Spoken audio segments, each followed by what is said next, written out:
आज चाहिँ म यो ब्लुटुथ स्पिकरको चार्जिङ कनेक्टर फेर्न गइरहेको छु र यसमा यस्तो कनेक्टर थियो जो चाहिँ भित्रबाट यस्तो भएर खिएर एक साइडको मोबाइल चार्जर कनेक्ट नै भइरहेको थिएन र यसलाई मैले यहाँबाट निकालिसकेको छु बोर्डबाट र यसको ठाउँमा म अब यो कनेक्टर हाल्न गइरहेको छु।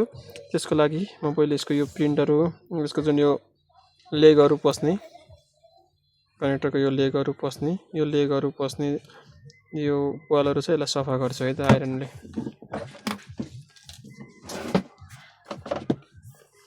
त्यसको लागि मैले यो डिसोल्डिङ वायर लिएको छु अनि यो पेस्ट र मैले यो आइरन युज गरेको छु।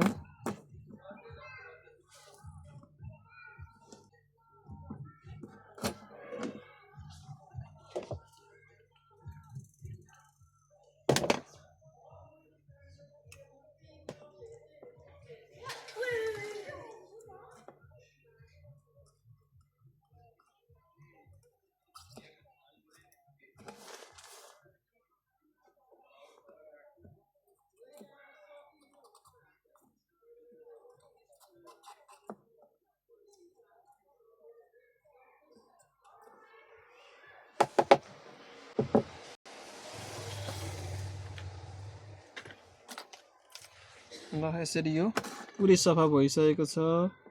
यहाँनिर प्रिन्टरमा केही सोल्डरहरू कम छ अनि कहीँ छरिएको छ, यसलाई मैले सफा गरेर पुरा क्लिन बनाएको छु। अब यसमा म यो कनेक्टर लगाउन गइरहेको छु। कनेक्टर लगाउनु भन्दा पहिले यसलाई म सोल्डिङ पेस्ट लगाएर मजाले यसको लेगहरूमा मजाले यो सोल्डर चाहिँ टाँस्छु है त।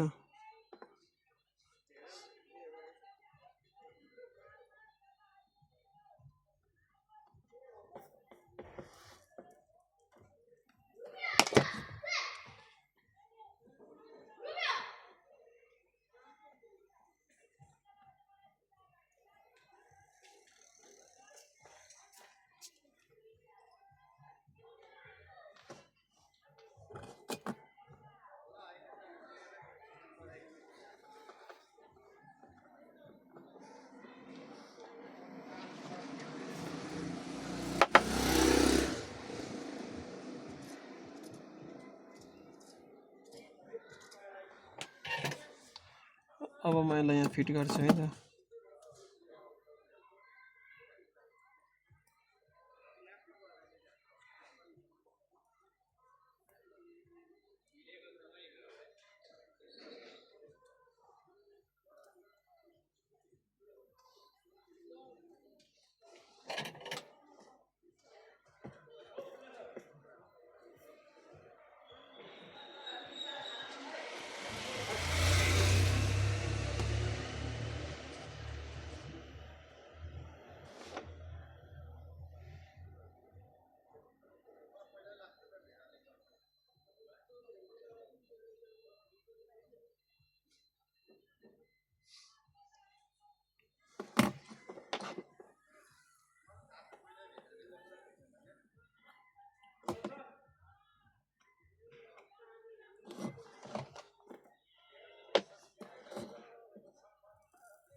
यसरी मैले यसलाई राम्रोसँग सोल्डिङ गरेर कनेक्टरलाई राम्रोसँग सेटिङ गरिसकेको छु। यस्तो मजाको सेटिङ भएको छ कनेक्टरलाई, जस्तो पहिले कम्पनीबाट आउँदाको जस्तो यस्तो मजाले सेटिङ भएको छ। यसलाई म फिट गर्छु अनि चार्ज गर्छु है त।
चार्जमा लगाएर अनि चेक गर्ने बेला भएको छ है त।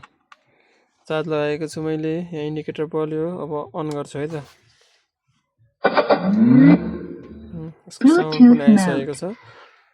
अब यो बनेर रेडी भइसकेको छ।